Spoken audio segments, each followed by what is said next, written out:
Good morning students. आज मैं 11th और 12th क्लास की इंग्लिश ग्रामर का second chapter synthesis of sentences में बी नंबर कॉम्प्लेक्स सेंटेंस का सेकंड पार्ट पढ़ाने जा रहा हूँ। कॉम्प्लेक्स सेंटेंस में जो है पहली हेडिंग है नाउन क्लॉज, जिसको हिंदी में संज्ञा उपवाक्य कहते हैं।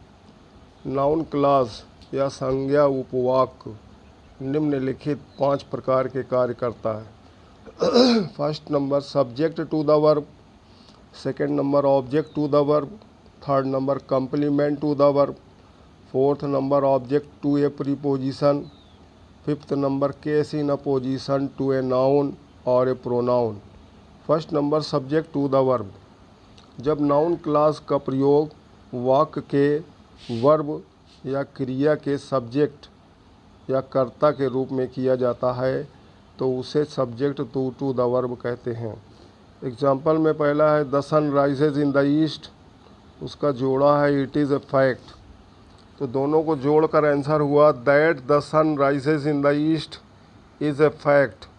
इसमें that the sun rises in the east जो है वो नाउन क्लॉज है, जो है इज़ वर्ब का सब्जेक्ट है। Second number object to the verb. जब नाउन क्लॉज का प्रयोग वर्ब या क्रिया के ऑब्जेक्ट या कर्म के रूप में किया जाता है तो उसे ऑब्जेक्ट टू द वर्ब कहते हैं।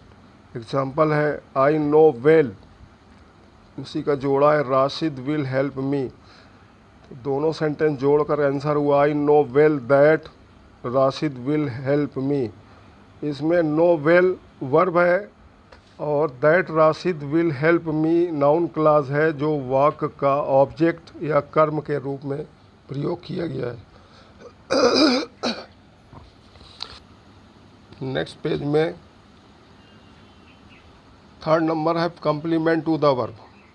Verb to be, is, am, are, was, were के बाद प्रयोग किए गए ऑब्जेक्ट या कर्म को कंप्लीमेंट या पूरक कहते हैं। जब नाउन क्लॉज का प्रयोग verb to be, is, am, are, was, were के बाद कंप्लीमेंट या पूरक के रूप में किया जाता है तो उसे कंप्लीमेंट टू द वर्ब कहते हैं। एग्जाम्पल में है there is my this is my opinion. दूसरा सेंटेंस है he will get good marks. तो आंसर हुआ my opinion is that he will get good marks. इसमें इज़ वर्ब टू बी है और that he will get good marks ये complement के रूप में वाक्य में प्रयोग किया गया है। चौथा है ऑब्जेक्ट टू ए प्रीपोजिशन। जब नाउन क्लॉज का प्रयोग किसी प्रीपोजिशन या संबंध बोधक अव्यय के ऑब्जेक्ट या कर्म के रूप में किया जाता है तो उसे ऑब्जेक्ट टू ए प्रीपोजिशन कहते हैं। एग्जाम्पल है the teacher is saying something. दूसरा सेंटेंस है pay attention to it. Answer हुआ pay attention to what the teacher is saying. इसमें प्रीपोजिशन टू है, what the teacher is saying noun clause है जो ऑब्जेक्ट के रूप में प्रयोग किया गया है। पाँचवा number case in apposition to a noun और ए प्रोनाउन। अपोजिशन का अर्थ होता है आसपास या अगल बगल। इसका प्रयोग एक ही वाक्य में सब्जेक्ट या उद्देश्य के विषय में दो या दो से अधिक बातें कहने के लिए किया जाता है। जब नाउन क्लॉज का प्रयोग किसी नाउन या संज्ञा या प्रोनाउन अथवा सर्वनाम के अपोजिशन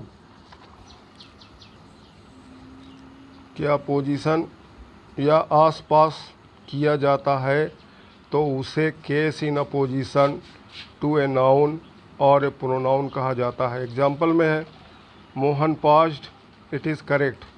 दोनों सेंटेंस जोड़ा गया तो it is correct that Mohan passed. तो इसमें इट इज़ करेक्ट का अपोजिशन दैट मोहन पास्ड है, इसलिए दोनों एक दूसरे के अगल बगल हैं। जो है ऑनलाइन पढ़ाया है 11th और 12th के स्टूडेंट अपने फेयर कॉपी में इसको उतार लें।